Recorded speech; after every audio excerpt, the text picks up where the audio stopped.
There he is. Sports call. Wait, we need to zoom out. Oh, much better. The light was too dark earlier. I just look dark because of the beard. There. Oh my God! That is terrible. terrible. Oh my God! No. Shut that off. You wanna? This thing is ridiculous. I know. This thing is a weapon.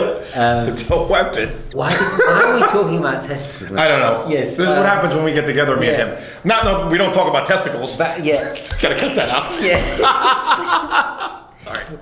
So what is the reference? All right. Now I'm gonna laugh.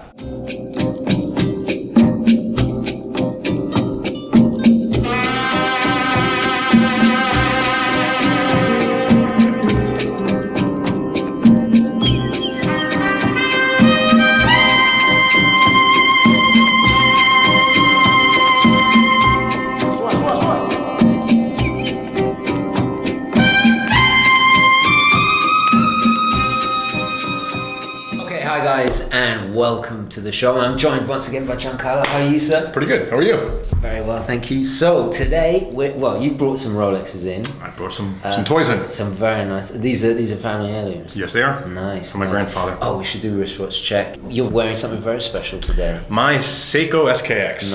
Nice. And you matched it with the shirt. I did. So, cool. In honor of the most famous watchmaker in Japan, I decided to wear my Japanese national team football jersey. That's taking watches to a whole new level, I think. Matching the soccer jersey, football jersey with the watch. I love it. So Japan makes beautiful watches. They made a beautiful jersey. Perfect. And we love Japan. They have a great market for watches that we'd like to buy from. Yes, absolutely. And that video is not about this, but I'll wear it again. Yeah. But anyway, So how long have you had this? I've had it for about close to a year. Really? That long? Yeah. Wow. Close to a year. My wife actually gave it to me because she knew how much I liked it. Oh, really? Yeah, she bought it for. She just bought it for me. It wasn't for a birthday or anything. She just bought it. That is that's a really classy present. And I put it on a aftermarket Jubilee, which you know I love Jubilees. Yes. I just didn't like the Seiko Jubilee that it came with. Even looking at that, I can tell it's much sturdier looking. It really is. Yeah. I mean, even the clasp itself is solid, and you don't hear that flimsiness of somebody. I do kind of like the flimsiness. I know, yeah. But what's very funny is we're talking about Rolex today, but even the Jubilees on the newer SKXs were better than some of the folded links of the 70s Jubilee bracelets. That is true. So, yeah. That is true.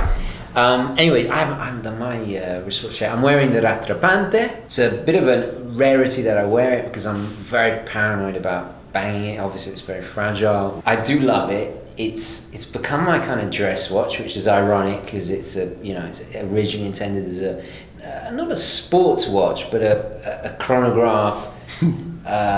What would you use it's got a telemeter, so that's got a time your pasta. Yeah, time your pasta. Yeah. So you've said that before about chronographs. Yeah, I have. Yeah. I tried doing that. I'm like, okay, that's not going to work. I'm gonna burn the pasta. Right. I'm just enjoying it. No, it's beautiful. It's beautiful, and that strap looks great on it. Yeah. It really complements it nicely. You know why? It was an Italian guy who chose. Of course. C'ha stile questo. Forza Italia. Yeah. Yeah. You know what's funny is that the thing I enjoy the most about this watch is the fact that nobody knows what it is. I'm sure people are looking at it all the time and wondering. It's got incredible horological history because of the George Dubé's invention of the Index Mobile. This is a Dubé and Sheldon brand. If you missed the review, have a look back. Hey, you said that well this time. Oh, thank you. I've been practicing. I know. Yeah. I love the fact that it's got a great wrist presence. It's subtle. Unusual. It's unusual, but it's also subtle, but yet classy and not in your face, but it's got presence. Yeah. I don't know if I described that well, but no, I feel that it's beautiful. The dial is all original. Everything's original. Yes, absolutely. It's in great condition. Yeah. I'm very happy with it. Anyway, we're enough of We're that. rambling on. Yes. That's what you usually say. Yes, exactly. I watch your shows too much. Yeah. So we're going to discuss, because you brought in 3 Rolexes. Now, how many Rolexes do you have? I thought when you said. Well, I own. Let's get technical here. Yeah. I've only purchased one, in case my wife is watching. Right. Yeah. Because I remember when you bought the Explorer, we're Explorer brothers. Fratelli. Yeah. You said to me that was the first Rolex you bought. True. Which is true. Right. But I wasn't aware you actually own these as well. So as you know, I inherited. My grandfather was a collector, a watch collector. So you got inherited the disease. I inherited the malattia, like we say in Italian, from my grandfather. The disease. Yeah. It's a beautiful disease. I love. I don't know. It sounds weird saying beautiful disease, but it's I embrace it. Let's just say. So my grandfather had different types of watches, as you know. He had. I inherited the Omega Constellation. Oh yeah, that you really like. That's beautiful. Yeah. My Hoyer, Carrera. Oh yeah, we'll save that for another. Yeah, we'll show that up close and personal in a later video. But you got huge. I mean, I thought I had it bad, but you've really. There's too many. Yeah. There's too many. I mean, we need to do Watch Collectors Anonymous. Yeah.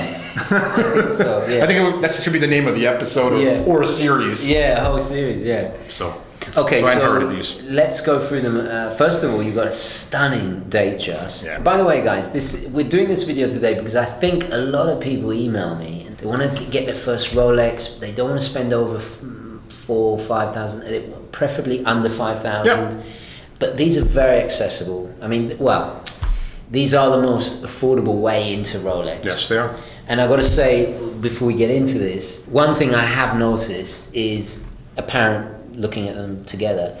They're the most tastefully done, very understated. Mm-hmm. They're not kind of loud, showy Rolex. It's funny, the more money you spend, the more exuberant and... I couldn't agree with you more. Yeah. And that leads me to something that I wanted to say as well, is that although they're 36 millimeter, 34 millimeter, right? They're small in the modern era, in the modern size, in the modern sizes. So this is a 36. This is a 36, and that one we'll get to is a 34. Right. But what I'm saying is that although they're smaller, they still have wrist presence. Yeah. I mean, I don't know if it's a combination of the fluted bezel on this one or the bracelet, but also I think smaller watches have a more mid-century classic look to them. They do. So to me, as a bigger guy wearing this, I feel that it looks amazing on my wrist. Can I just see it on your wrist? Sure. Pull a Schwarzkopf. No, keep that one. Sorry, we have Schwarzkopf behind us. Exactly. The inspiration for all of this. Yeah. Okay, let's see here. Oh wow. Yeah, I had size. This one I had sized already. Yeah. My grandfather's wrists were a bit smaller than mine. Right. So. Oh, that looks beautiful. Doesn't it look great? I love it. And it's in great condition. And all my grandfather's watches were in great condition because he didn't wear a lot of them. Right. And I was saying to you earlier that I don't think that's ever been polished or anything. No, he would have never had it polished. Yeah. So it's just. So this is engine turn bezel. Yep. Yes. Beautiful. Is that slate or sunburst? Oh, sunburst. It's a sunburst. Yeah, grey, slate grey. Mm-hmm. So this is 1981. 1981, yes. And the reference is 16030? Yes. Nice. Yeah. I think I had a 16030. Now, I don't remember your DateJust. Did you do videos? Yeah, I've had 3 of them. I got to go back into the archives. No, the thing was, I had 2 of them before I had a channel. And the last one I had, I think it was a 2011, had the Rolex rehaul, had all the upgrades, and now of course I think it was 2009 they updated it. There was the release of the DateJust 2. It went to 41 millimeters, and that's something we must say about the DateJust, is that no matter if you get the old ones, the really early 70s, all the way up to the more contemporary, there's just so much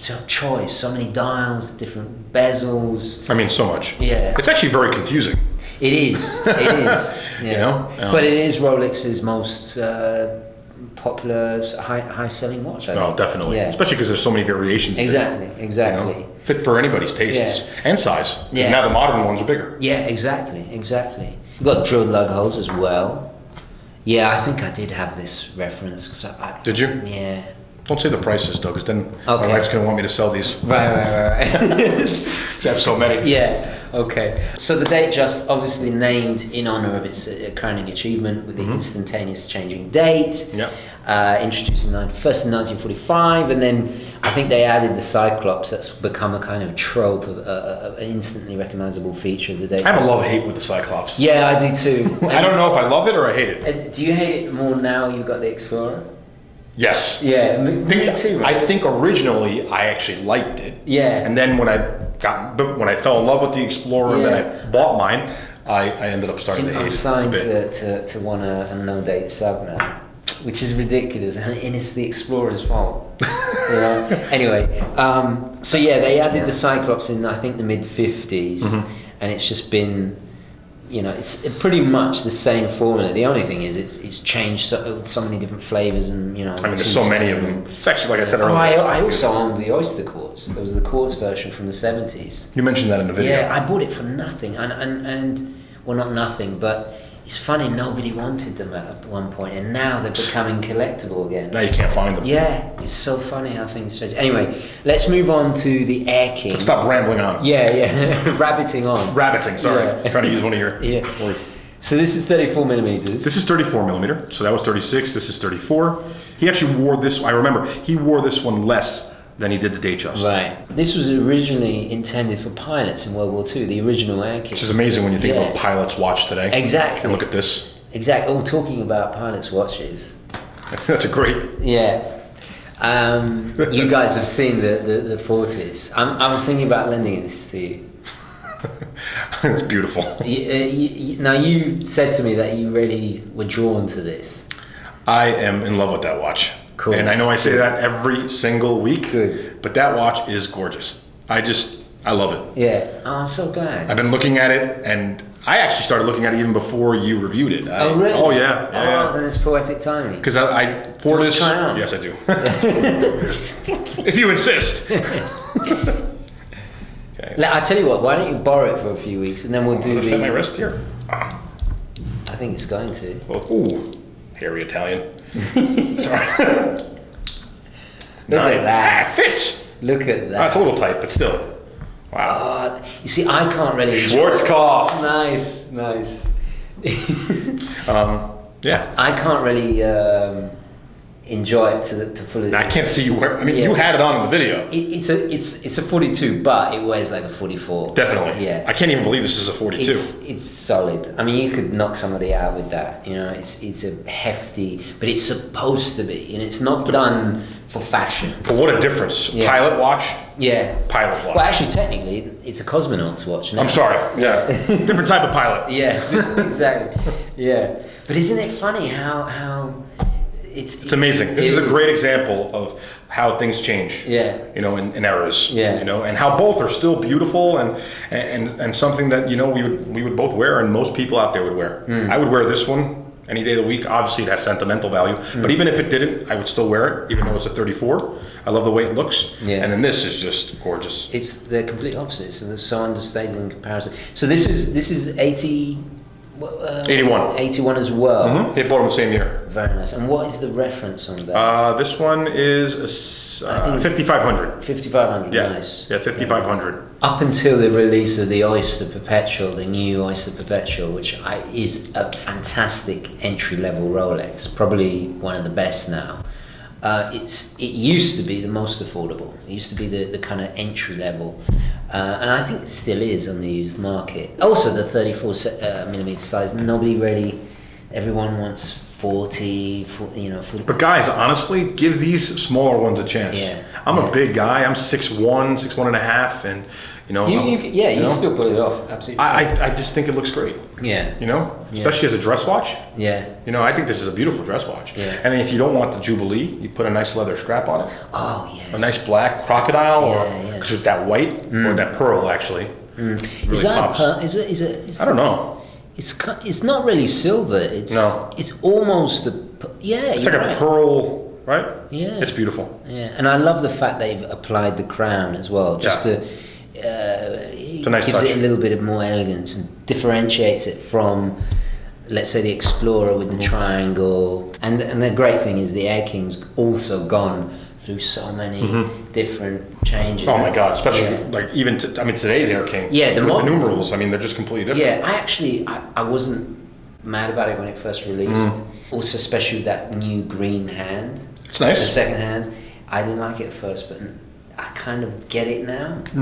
I have to try it on more. Yeah, me too. I tried it on once on vacation in Mexico, and I thought it was nice, but I just said to myself, I don't think, this is before I bought the Explorer. Right. And I said to myself, I feel the numbers are too similar to the Explorer. Yeah. They're kind of, I don't want to say copying, but similarities. I see what you mean. And the green, that green, was it the green hand? Yes. The green hand. Second hand, yeah. Yeah, the green second hand is nice. It does give it that extra pop. And we should really say that all of these watches, the DateJust, the AirKing, the Oyster Perpetual, the Explorer, all these fantastic entry-level Rolexes, they all share the Oyster case, of course. They do? They're all, pretty much all of them, I'm sure, are 100 meters water resistant. They all have the twin locking screw-down crowns.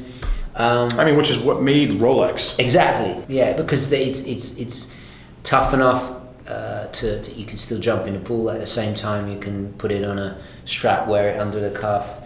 There's so many. They're versatile. They have the quality there.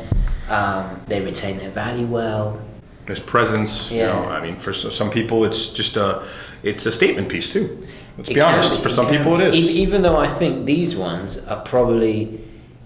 The DateJust probably the most kind of status, because also it has that Wall Street Patrick Bateman, it had that era as well, with the two-tone, and also the cyclops makes it quite instantly recognizable as Rolex, whereas the others are so under the radar, that it's you can be proud of it, but not necessarily everybody knows it's a Rolex. And that's why I fell in love with the Explorer. Yes, yeah, right. For me, the great thing about the Explorer is it's a kind of a connoisseur's watch in a way. It is. It's one of the most affordable. I wish my grandfather had the original. He didn't collect. Oh, you like the 1016, right? I love it. Yeah. I just love the numbers. Like Ian Fleming. Yeah, I know. I wish they came out with a variation in the future. Yeah. Rolex, if you're listening. Yeah. I'm not sure if they are, but of the modern Explorer with those numerals. Right. You mean the style of lettering? Yes, the style of lettering. Sorry, yeah. I just love that style. So what have we got last? Last but not least, yes, is the OysterDate. Nice. So this one he wore a little more, and actually because of that, I actually had to get a new strap. Right. So this is a Tiffany's strap. This is from It's from the late '60s. I think it was '66 or '67. So it hasn't got the quick set date. No, and that's always a challenge. Right. But it is substantially more affordable than the later DateJust. Correct. Right. Is that also for 34 millimeters? Yes. I love the gold. Isn't that beautiful? Those gold hands. The gold hands, yeah. It's very elegant. It's got a cyclops too. I was going to say it's funny because at first glance I thought I thought it was a DateJust. Quite interestingly, it's on a Tiffany strap. Yeah, I put that on there. Did you? Yeah, I put that on there. You classy thing. Because the strap that it came with obviously was my grandfather's, and it was falling apart. I could almost buy that right now, Show me the money. Show me the money. Come on, Tristan. So what reference is that? What the hell do I know? Yeah. I'm just kidding. All these references. I'm dyslexic, guys. He's asking me for references. Yeah. So what is the reference on this? It's the 6694. Very nice. Do you like the case shape? I do. It's different, It is so funny how we got 3 Oyster cases in front of us, and they all have different. Very subtle, different. Wait until I show you all of my grandfather's watches. This is only a few of them, and we talked about 2 others earlier. Yeah. But there's some others that I'm keeping from you. Oh, really? Oh, yeah. But it's amazing, like the variation. But he liked to be, he doesn't have multiple DateJusts. Yeah. He doesn't have multiples of any watch. Didn't have multiples. Was that his collecting philosophy? Mm-hmm. Interesting. No, you'll never see a repeat of something. Interesting. Some people have like 2 or 3 DateJusts. Yeah. One will have the two-tone bracelet, one won't. I'm kind of like that. I really had to push myself just to have 3 Rolexes. Yeah, you have 3. Yeah. Well, you have a great 3 Rolexes. And I got to be. You have 3 great Rolexes. Thank you. I got to say, I think I'm done. I don't believe you. He's done. Come on. What'd you buy? Did you buy anything last night? No. Let me see your inbox. Let me see your PayPal account. There is a part of me when I'm old and fat and lying on a beach. Old and fat. Yeah. This guy over here. I wouldn't mind having a gold. I know, you've said it before. Yeah, president. But it's such a cliche. How about that new one? Which one? With the colors, the color bezel. What is it called? You know, I'd be exiled from England if I bought that. You know, there is a tiny part of me that kind of. I know what tiny. Yeah. That's the Italian. Yeah. That's the Italian in you. That kind of likes the. I just like the exuberance. You know, something I noticed that I was watching Medici's a while ago on Netflix, and they had massive medallions, gold, and and they just I kind of miss that, the exuberance. But it's funny that we associate it, the gaudiness now. It's totally different. It's too much. It's too much. But there's a part of you and I, because we're both half Italian. Yeah, yeah. I mean, a lot of people think my name, Giancarlo, I'm only Italian. I'm half Mexican too, guys. Right. So Viva Mexico, like your wife is half Mexican. So, but the Italian side of me, calls for things. Yeah. And sometimes it calls for flashy. Yeah. But then the Mexican does too. Right. So it depends. They don't balance each other out. At least I have a Latin flavor in my background. So I'm getting pulled in those directions all the time. But I guess being born here and appreciating especially the gentlemanly British way of dressing. I go to the UK a lot for work. Right. And we have family in the UK. Yeah, I'm fairly impressed with your knowledge and understanding of like very Britishisms, a slang that I use, and I never expected. I forget, but I think we were talking about football or something. Yep. It was a term I used, and I never expected, and you totally understood it. Bollocks? No. yeah. You gotta cut that out. Is it a swear word? I don't know, guys. I don't know. Bollocks a swear word? I think it is. Talking of Britishism, right? I have my mum's voice. I can hear her saying, "Darling, you can't wear that. It's ghastly." If I wore that, what is it, Yachtmaster with the rainbow? Yeah, that's the one I was thinking of. Right. Okay. Right. I didn't know it was a Yachtmaster. I'm pretty sure it is.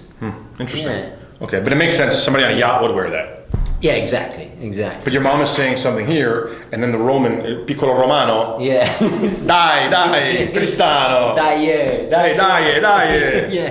Questo orologio è perfetto per te, con I colori. Yeah. So. Sorry, guys, if you don't speak Italian. Like a gaudy Caligula type. Yeah, exactly. Yeah. Anyway, let's get back to affordable Rolex. Yes, we're rambling on. What is it? Rabbiting on? Rabbiting on. We're rabbiting on. Yeah. It's so funny. Understated, classy, fantastic. We haven't really discussed the movements. So the DateJust, that is the COSC certified chronometer out of 3. So in this particular one, we have the caliber 3035, which is, I've owned it before. It's a fantastic, really robust, accurate movement. Definitely the pick out of the bunch. Yeah, definitely. Yeah. The AirKing has the 1520. It is automatic, so the DateJust and they're both automatic. Both automatic. The main difference is in the much older 60s OysterDate that has a manual wind. Now, I believe this is the caliber 1225, which doesn't have the quick set date, unfortunately. that's a little frustrating sometimes. But you know what? Listen, with these pieces from the 60s, 50s, I mean, that's expected. It's a product of its day, and exactly. I think also the price reflects that. It does. Yeah, it does. But I mean, 3 cracking affordable, and I would really like to add the Explorer into the mix if you're considering. I think these 4. Specifically, really exemplify the entry-level Rolex. Because most people think, Rolex, you're going to have to spend $10,000 exactly. on a brand new sub. And if you do your research. We're talking 3 to 5 maximum here. You know what? I think you inherited so many beautiful pieces. I don't think it would be that terrible to let a few go. It's hard, I know. Because you sound like my wife. Yeah. You're right. No, there's some that I definitely have to let go. Yeah. I just haven't decided which yet. Yeah. And that'll be a tough decision. Can I be rude? No. And ask, because it is really rude to ask, how much did you pay for that? The Explorer? Yeah. $4,000. $4,000. Yeah, I got a great deal on it. That is box great. papers. Because you've got all the modern upgrades in that. You've got the most contemporary movement. You got the we've done the comparison. I mean, in box papers, the whole 9. Guys, check the video if you want to see comparison between my. Where are you going to put that? I think it'll be over there. I can never turn. Is it going to be put it above Norman? Yeah, I don't think I can position it. No? There'll be a link in the description below. But yeah, it's for $4,000. You get the modern, you know, all the everything. So they're separate. Like you asked me, which one do I prefer? I can't compare. Yeah. Because this is sentimental, and that one is sentimental as well, because it's my first Rolex that I purchased. Yeah, and $4,000. It is. I mean, I consider it a lot of money. But if you save, you can get. You know, you can step up to that Rolex. I mean, if you've had it as a grail, it's not. It's attainable. It's not. You save, you know, and work hard, and you can achieve. Exactly. Thank you so much for allowing me to have a look at these it's my pleasure. pieces. Thank you for letting me. So you're going to borrow the Fortis. I don't know if I'm going to give this back to you. This is beautiful. No, I'm so glad because I can't. Like I said, I can't wear it. I'll keep it. Let's meet up in a couple of weeks. Yeah, and you can tell me what you like, what you dislike. Sure. Yeah, definitely going to take this for a test drive. Well, do we test drive airplanes? Or do we test drive spaceships? It's a spaceship. It's a cosmonaut's watch, right? Test flight. Test flight? Yeah, I don't know. Yeah, it really does suit you. Yeah. Do I have to like put on a Russian accent for the cosmonaut? Beautiful. No, it's just a beautifully made, and I mean, just you can solid. You can tell the quality. I mean, it's I gotta put. I don't know. I gotta put it on. Obviously, I gotta put it on this wrist, but it's a little tight here. Right. But it's beautiful. Okay, cool. I'm going to leave it there. Thank you so much for coming in again. Thank you. Grazie. Prego. So don't forget to add your thoughts, queries, comments, opinions. Also, suggestions on affordable Rolexes. Please do nominate your favorites in the comments. I'd love to hear what are your favorite affordable Rolexes. So thank you very, very much for watching. Please don't forget to like this video if you enjoyed it and found it useful. And as always, we will catch you in the next one. Ciao. Ciao.